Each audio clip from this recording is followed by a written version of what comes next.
Namandas, namandas, namandas, namandas.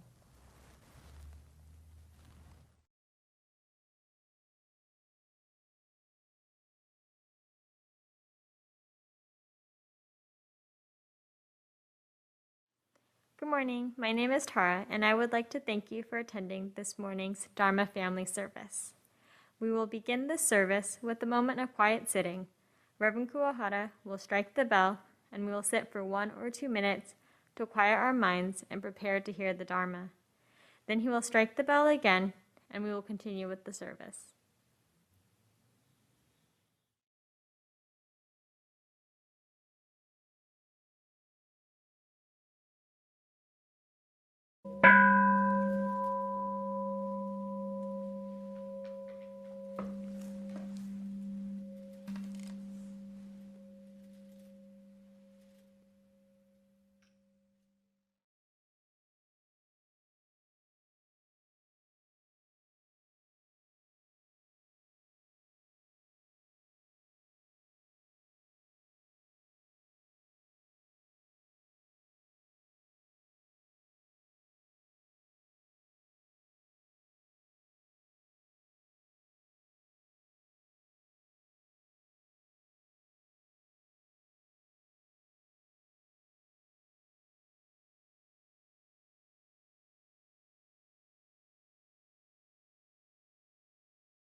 Namandavts, namandavts, namandavts, namandavts, namandavts, namandavts, namandavts, namandavts, namandavts.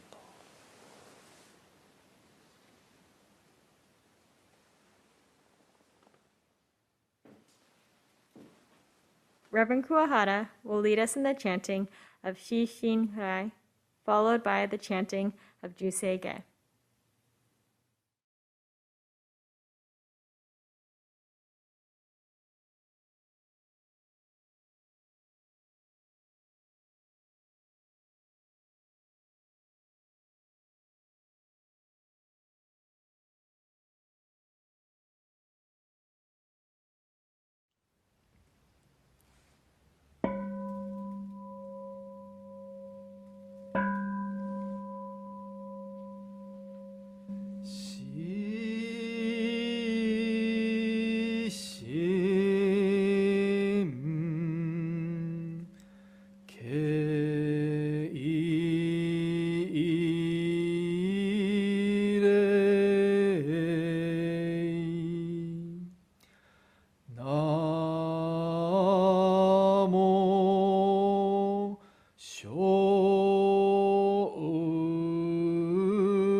ちうそう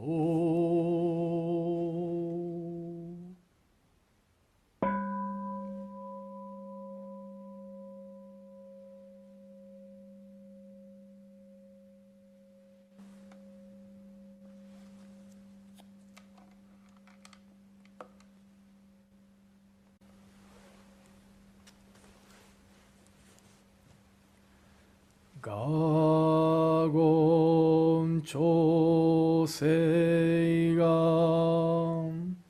ひしむ浄土志願不満足政府上昇ががお無量行不意大摂取不採処便具政府上昇ががし上仏道妙正長実法空虚未小門政府上昇が利欲人少年上映主凡行死具無浄土一生天人死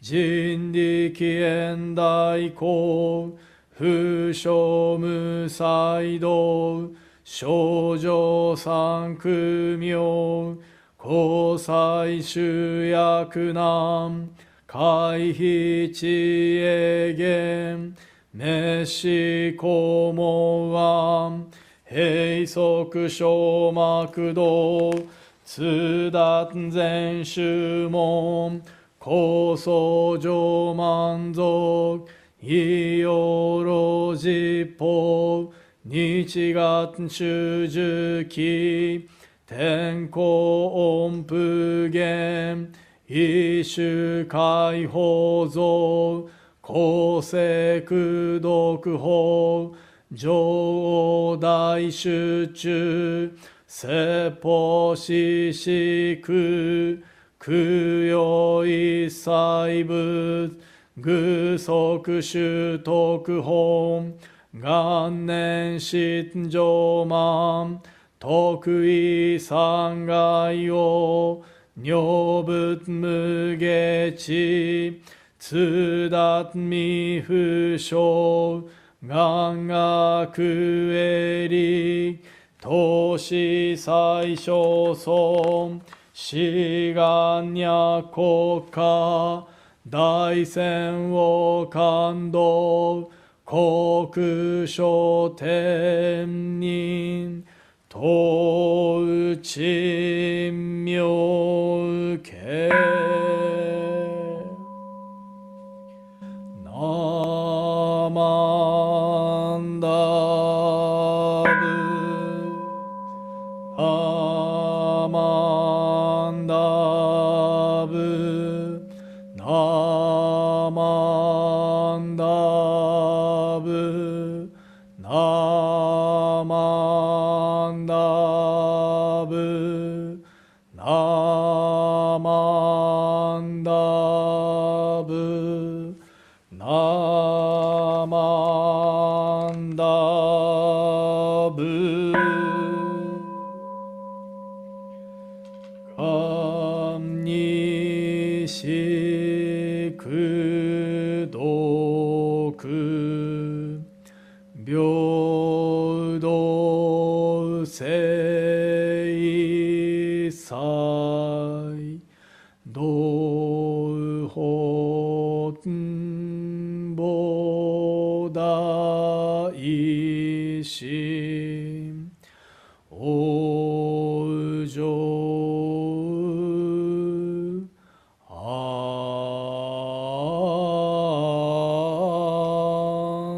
楽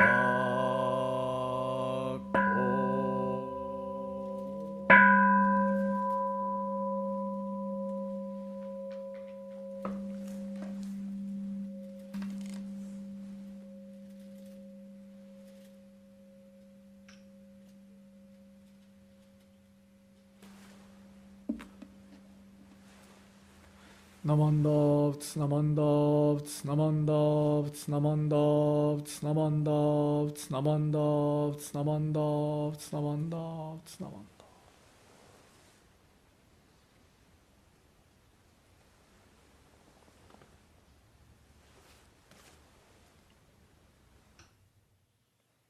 We will now sing the Gatha, Ondokusan II.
We will now have a Dharma message for the children. Good morning, everyone. Will you please join me in Kansho? Namo Amida Butsu. Namo Amida Butsu. Namo Amida Butsu. Namo Amida Butsu. Happy Parents' Day. Last week, we celebrated Parents' Day, where the high school seniors expressed gratitude for their parents. And so I wanted to thank all of the high school seniors for your meaningful messages, and also congratulations on graduating. So first, before I begin today's talk, I'd like to check in with everyone. So how are you all feeling today? Do you remember this chart? It is a feelings chart to help us put names to the different things we might be feeling. If you would like to share, please share. And if you're watching YouTube on YouTube, you can look at the live chat, which should be to the right of this video. If you don't want to share right now, that's okay too. So for me, right now, I'm feeling a little nervous because I'm giving this talk to all of you. And so sometimes I get nervous because I want to make sure I do a good job and that I use my right speech to make sure my words do not have a negative impact on anyone. So I'm feeling a little nervous. And I would like to invite all of you to also check in with yourselves about how you're feeling today. All right. So thank you for those of you who did share in the chat. I would like to actually start by owning my impact. And so about a month ago, I gave a Dharma message and I talked about Mother's Day. And I wanted to say that I'm very sorry if this negatively impacted anyone. I made a mistake. And from this, I learned that it is important to always learn and grow when it comes to being inclusive and making sure everyone feels welcome. Like Reverend Kuwahara said, there are many different families, and we all have different people in our lives who we see as our mother or our father or our parent or our caregiver. So I have one more question for everybody, and don't worry, this is my last question. What do you appreciate about your parents or caregivers or maybe your parent figures? And so if you're comfortable with sharing, please share with us in the live chat. So since I was young, my dad taught me that there are inequalities in our society, which means that not everyone is treated equally or given the same opportunities because of their race or ethnicity or language or religion or gender or sexual orientation or ability or something else. And he showed me things like, he showed me homelessness. He would play the news so I would learn about other people's stories. And he brought me to meetings where there was a different meeting discussing the issue that each group faced to ensure that they were being treated fairly. Now, my dad showed me to stand up when things are not just or fair. So this month is June. Does anyone know what June is? It is a month, and this month is LGBTQ plus Pride Month. And so the beautiful image that you see here is of a wisteria with the new LGBTQ flag, which is created actually by our very own Reverend C.J. Dunford. So thank you very much, Reverend C.J., for sharing this image with us.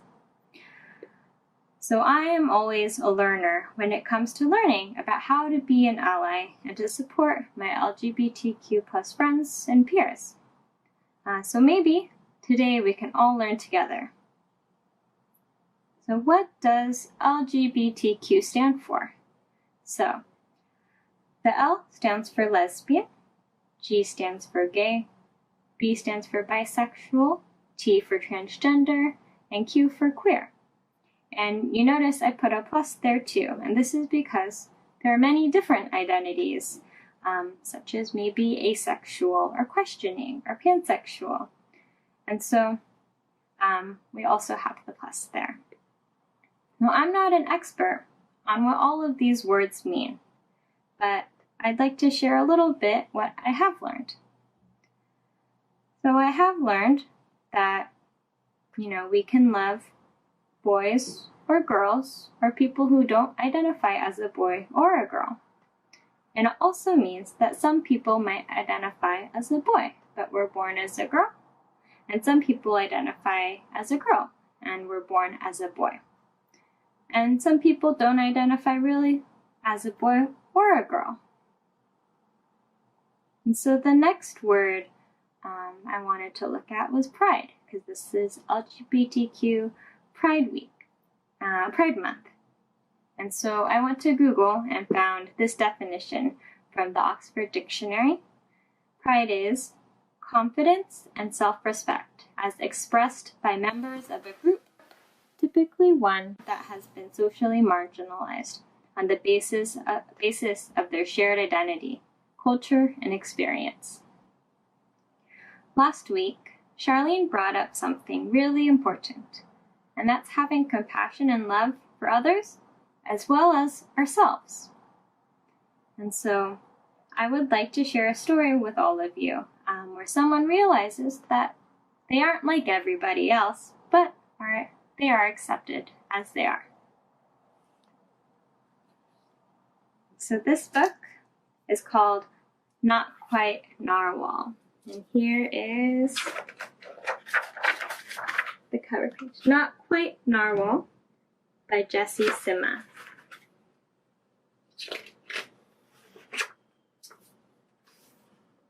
Kelp was born deep in the ocean. He knew early on that he was different from the other narwhals. His tusk wasn't as long as everyone else's. He had different tastes in food, and he wasn't a very good swimmer. But his friends didn't seem to mind, so Kelp decided he wouldn't either. That is, until he was swept away by a strong current. I wish I were a better swimmer. Kelp found himself at the surface, closer to land than he'd ever been before. High up on a cliff, he spotted a mysterious, sparkling creature. It looked so familiar. It looked like Kelp. Kelp swam toward land and as fast as he could, but wasn't very fast at all, hoping that he could catch up with the creature that looked just like him. When he finally reached the shore, Kelp felt a little bit anxious. He had never left the ocean. He was nervous about walking for the first time, but the land creatures made it look so easy. It wasn't. Oof, said Kelp. Eventually, he got the hang of it. Everything on land was strange and beautiful, but also kind of scary. Kelp began to think he might never find the creature that looked just like him. But as he stumbled out of the forest, Flan narwhals actually were unicorns, and by the looks of it, so are you. Kelp had never heard of unicorns before. They taught him all sorts of new things about his tusk. We called them horns. Wow! They introduced him to unicorn delicacies, and they showed him how to gallop. There was no doubt that Kelp was, in fact, a unicorn. He was having so much fun that he didn't want to leave. But then he remembered all of his friends under the sea. Kelp missed them terribly. So he said goodbye to the unicorns and returned to the ocean. Come back soon. Kelp swam toward home as fast as he could, which wasn't very fast at all, hoping that the narwhals would still like him now that he was a unicorn. When he finally arrived, Kelp had butterflies in his stomach. Welcome home! Kelp took a deep breath and told his friends the news. It turns out, I'm not a narwhal. Of course you aren't. I am a unicorn. We all knew that. They took it quite well. Kelp was happy to be home, but now that he'd experienced life on land with the unicorns, he couldn't seem to forget them. Did he want to be a land narwhal with unicorns? Or a sea unicorn with narwhals? Kelp couldn't decide. But then he realized that maybe, just maybe, he didn't have to choose. And that's the end. So thank you for listening and sharing this story with me. And so it's a really great example of a community that was very inclusive and accepting. Just like in Jodo Shinshu Buddhism, we are all accepted as we are. And then it also reminded me of something that Reverend Kuwahara and Reverend Matsumoto taught us about blend, Buddhist living in equality and non-discrimination.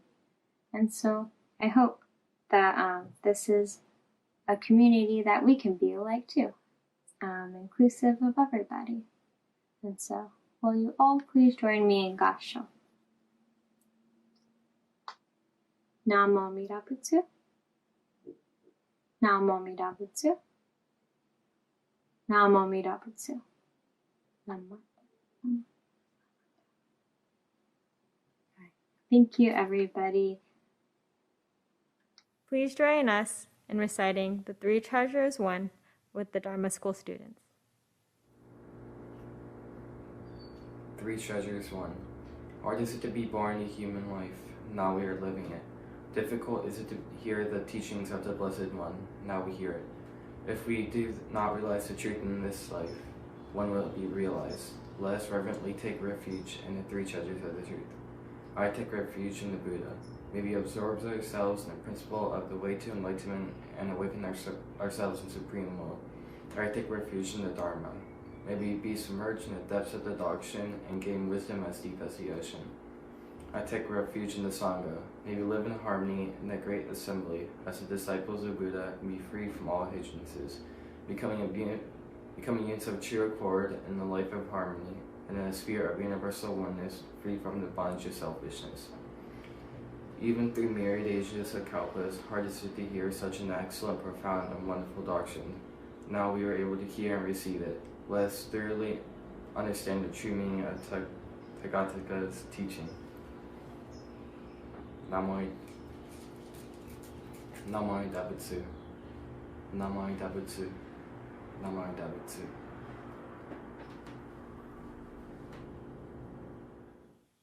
We will now have a Dharma message.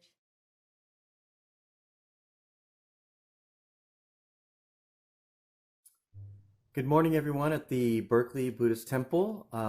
It is my wonderful honor to be able to share with you a very brief Dharma message on this Sunday morning. It's been a different challenge, hasn't it, lately? Life as we know it is completely different now, isn't it? What used to be just this occasional thing that we would do once in a while, like on Zoom and through video, has now become the new norm in our lives. And I'll tell you, for some people, it's been a difficult adjustment, but for me personally, it's actually been really good. Like, for example, I started this morning's Dharma message to you, and I already made a big mistake.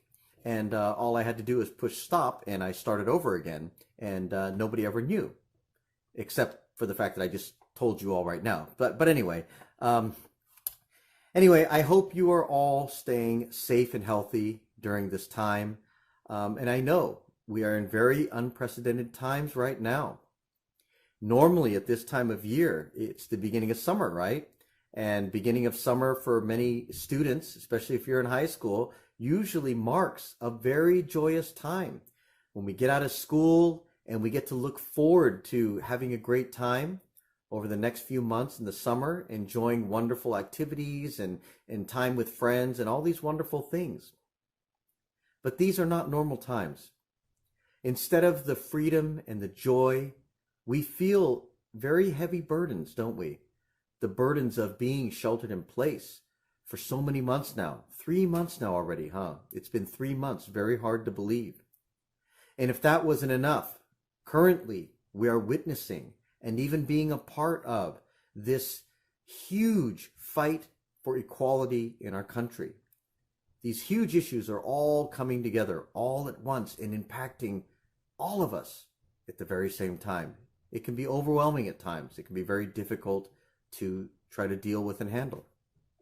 And at times it almost seems impossible for us to ever return to normal, right? As a matter of fact, this Sunday is Father's Day, right?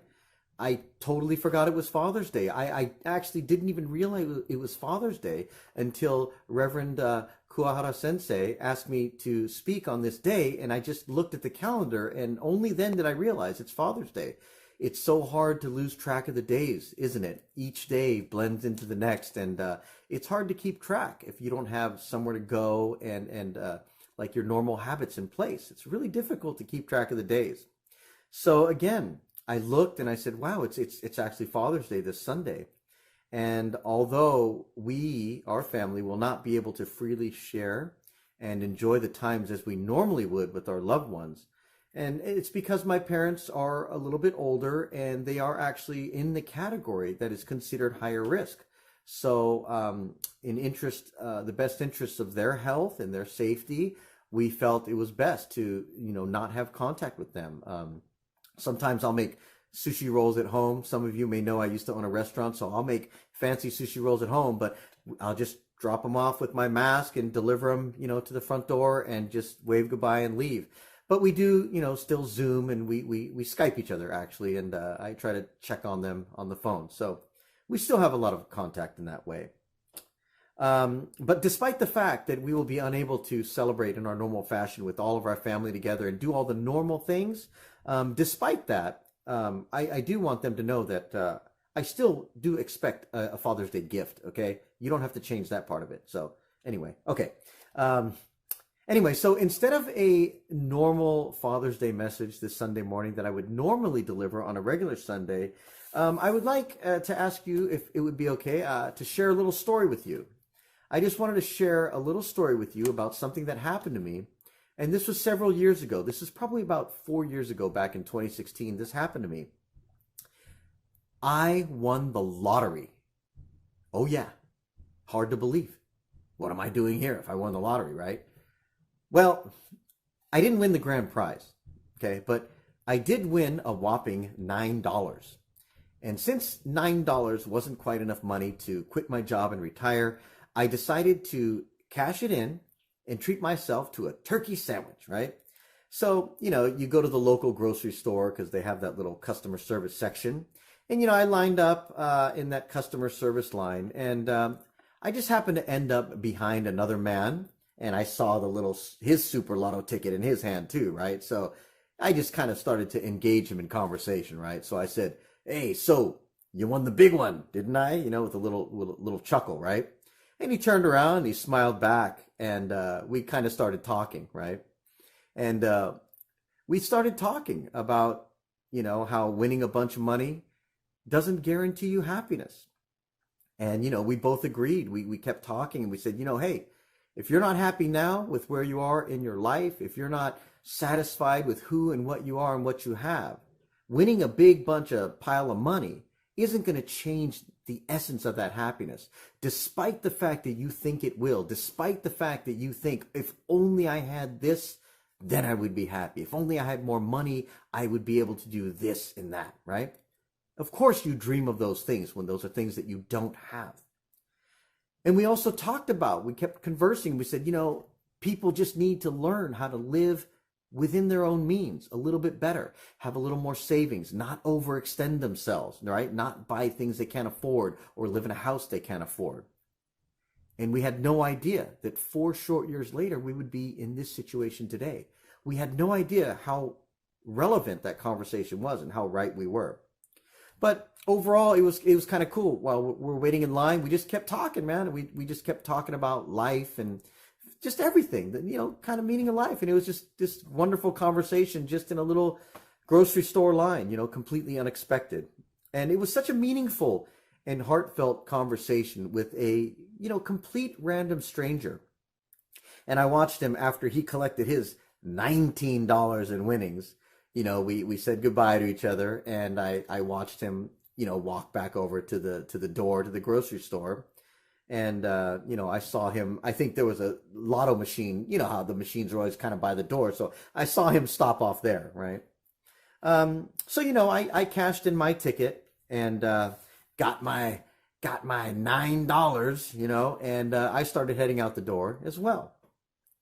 And as I walked past him, I said, "Hey, man," I said, have a good day. And then instead of waving back, he stops me, right? And he looks at me, he goes, "Oh, yo," he goes, wait. And he goes, "Watch this right here." He goes, "Watch this right here." And I'm watching him on the Super Lotto machine. And I'm thinking, okay, he must have a special technique of how to win or something. I thought he was going to show me something like that. But instead what he did was he pushed the button, and then a ticket came out. And then he just handed it to me, and he goes, "Here you go right there." And he just gave me this lotto ticket. And I know that doesn't sound like a big deal, okay? It's just $1. It's $1 ticket. But I mean, it just took me completely by surprise. It just took me completely by surprise. It was the last thing that I expected from him.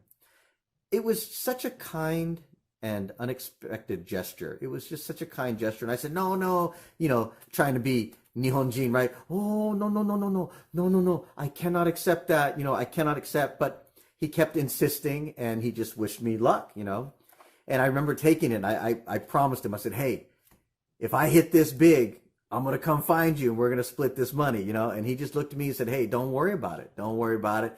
Big smile on his face. And he just said, "Hey, take it easy," and we shook hands and we parted ways, And I remember walking out of that grocery store that morning, and I had such a warm feeling in my heart. And as a matter of fact, in that brief moment, as I was walking to my car, my mind started to daydream of what it would be like if I actually won this grand prize with this ticket that this complete stranger bought me, And by the time I actually got back to the car and I sat down and I really started to just kind of think about what happened. I let it soak in and I just started to kind of reflect on what just happened in this couple 10, 20 minutes, you know. And then I realized I already won. I already won the jackpot because I had received this deep feeling of kindness and connection that was gifted to me by a complete stranger. And, you know, this gentleman, you know, he was older than me, much older than me. He looked like he was probably in his late 60s or so. I'm sure he was kind of retired and he was in his late 60s. He was this tall and slender man, and he spoke with this very relaxed and soothing demeanor. And I remember he kind of had he favored one leg. He kind of had it wasn't quite a limp, but he walked with a little bit of a hobble. And I remembered that. And he was African American. And I never even include his ethnicity when I share this story. I've shared this story before. And I never even thought to include his ethnicity because that wasn't the important part of the story. But today I feel that detail is important because of the state of our nation, because of the struggle, and because of the deeply, deeply rooted challenges that we are facing as a country to help set things right, to help speak up and to act out and to do things to make things right. And this simple yet uneventful story is a reminder of how easy it is to connect with someone that is not in your circle of friends. How easy it is to connect with someone that's not even your age or even your ethnic background. All it takes is a smile and an open mind and an open heart. And the people of this country must learn that regardless of the color of a person's skin, we all share similar dreams, struggles, hopes, and fears. We all feel pain and we all feel joy. And we all feel love and we all feel loss. There is no place in this world for prejudice, hatred, or discriminatory behavior towards people you don't know, especially if the only thing you know about them is the color of their skin. Namo Amida Butsu, Namo Amida Butsu, Namo Amida Butsu, Namo Amida Butsu, Namo Amida Butsu. So now I'd like to acknowledge with gratitude to all those who made today's service possible. So first of all, Tara, thank you very much for being a chairperson. And then thank you, Bradley and Myron, for your great, help for during today's live stream service. And then thank you, John, for leading our chat room on the YouTube channel. And then thank you, Emiko-san, for the beautiful music on piano. Thank you, Emiko-san. And then thank you, everyone, for joining today's service. Upcoming events are displayed on screen now, so please feel free to join us.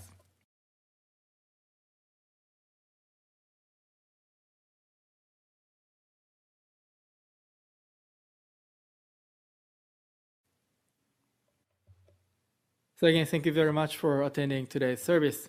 Please take care and stay healthy. Thank you.